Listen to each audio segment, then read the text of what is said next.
Hey guys, Spirit of the Law here. There was some big news announced today for pretty much every game in the Age of Empires franchise, including a first look at Age of Empires Mobile and Age of Mythology Retold. In this video, I'll be summarizing some of the biggest takeaways from the day and my thoughts on everything we learned. Starting off with AoE2, they've now confirmed what's going to be in the campaign DLC, which is going by the name Victors and Vanquished. My prediction as the most obvious campaign DLC was a Chinese, Korean, and Japanese set, combined for $7 as the safest play. Instead, they went with a collection of standalone missions created by Ramzi Abdul Rahim, who I know better as Philadelphia. He's easily among the most respected modders and custom campaign designers in the community, making dozens of high-quality campaigns going back as far as AoE2 HD. You're also familiar with his work if you play the official campaigns for Portuguese, Burmese, Bulgarians, Italians, or Sicilians, as he's involved with Forgotten Empires. For this DLC, they took a collection of his best custom maps and gave him the official seal of approval, updated with more polish, as well as 5 brand new missions. This reminds me of the Forgotten going from a fan-made mod into a full-fledged expansion, kickstarting the AoE2 revival in 2013, and it's cool to see high-quality fan-made content make it into the game like this.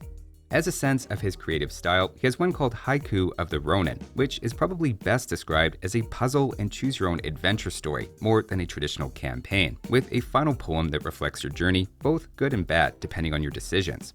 I'm not exaggerating when I say he makes the most creative custom scenarios I've ever played, and Philadelphia is a legend for a reason. I actually think the franchise is at its best when embracing this bottom-up approach of elevating passion projects rather than a top-down approach of guessing what new content the community wants. And admittedly, it's probably a little more cost and time efficient as well, given a lot of these were already created. Now, of course, that does mean it's possible someone has played many of these already. Given most of his maps have been downloaded tens of thousands of times already, for some people that'll certainly be true, and just becomes a personal choice of whether you want to retroactively support the creator in game or not. Though, of course, this also has new missions not previously released, as well as they say new professional polish, voice acting, and bug fixes. The price for this is $13, with a 15% off presale, and is going to be released on Thursday, March 14th. That $13 is slightly less than Mountain Royals and Return of Rome, but more than prior DLCs, which remember had civilizations and campaigns. I'm a little surprised they went that high, given most of these maps were already created, though admittedly the price of DLCs have been creeping up. Obviously, inflation is a factor, and they won't necessarily keep matching the price of 2021 expansions forever. Maybe also figuring they should start high, knowing DLCs go on sale so often they know players will eventually get it at the price they're comfortable with. If you break it down as a cost per hour of enjoyable gameplay, don't get me wrong, all the campaigns are a great deal, including this one. My main point is they might be disappointed with the sales, not because it's a bad idea in concept to have campaign DLCs, but that it's just priced high relative to the others, considering it has no impact on multiplayer or skirmisher modes, and the most die-hard custom campaign players will have likely experienced a majority of it already.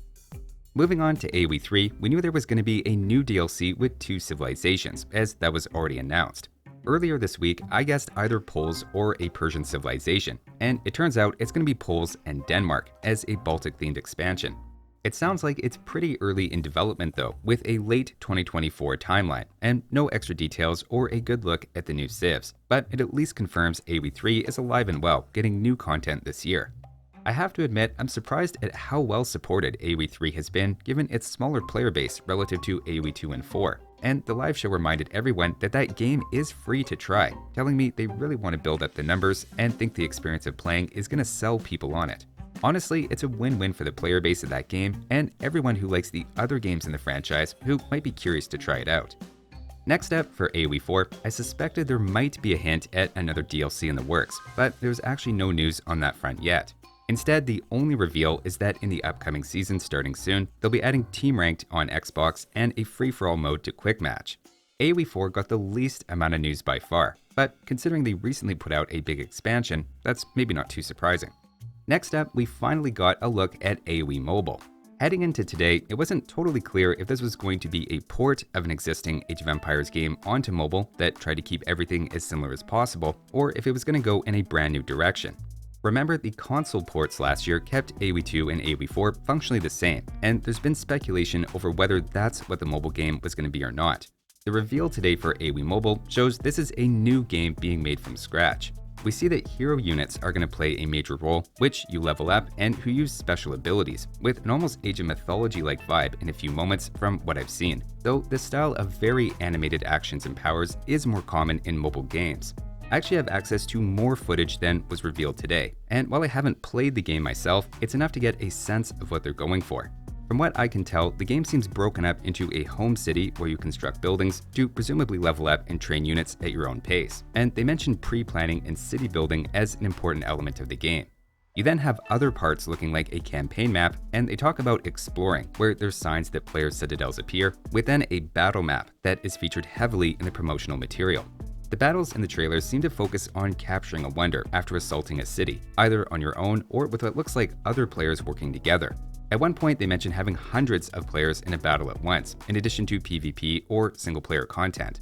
While initially it might even look like this is just a completely standalone game they slapped the brand Age of Empires onto, there is a building mechanic that uses AoE2 units and aesthetics, so at least the resource and base building part seems to heavily reference AoE2. How all these parts fit together though is still speculation, as again I don't have access to anything other than the promotional videos.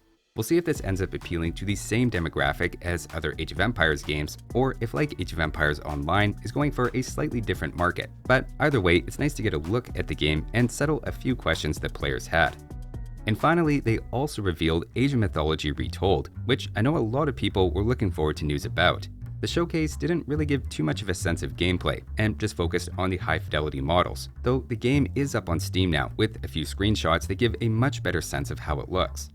The release date is in 2024 at some point, with the screenshots actually looking really good. The first one shows a chaotic battle between Egyptian units and is a huge upgrade over the original game's graphics. The second shows off the Atlanteans and some of their units, where I really like the detailing on both units and the background terrain, which is some of the best I've seen in the franchise. We then get a look at a Norse village in the mountains. I have to say, Age of Mythology has always really thrived at capturing an atmosphere between the changing daylight and extra elements like snow. There's also a cave-looking screenshot with more Norse units, though my favorite is the final one of the Greeks. Interestingly, they didn't highlight Chinese at all, and specifically left them out of the civilization list on the Steam page. But even if this is just a straight remake of the original with updated graphics and polish, that should be a great launching point to build off in the future. I'm sure we'll get lots more details in the coming months, but at this point, it looks like Chinese may be left out of the base game entirely. So overall, it was a big day with a number of announcements and something for everybody, unless you're an AoE1 superfan. Wellen did a nice job hosting the live show, and the whole thing was very professional, being I'm sure uploaded in full on the official Age of Empires channel if you want to check out the full thing. As a side note, the Age of Empires games are also all on sale today as well, up to 50% off as a heads up. That'll do it for this one though. Thanks for watching guys, and I'll see you next time.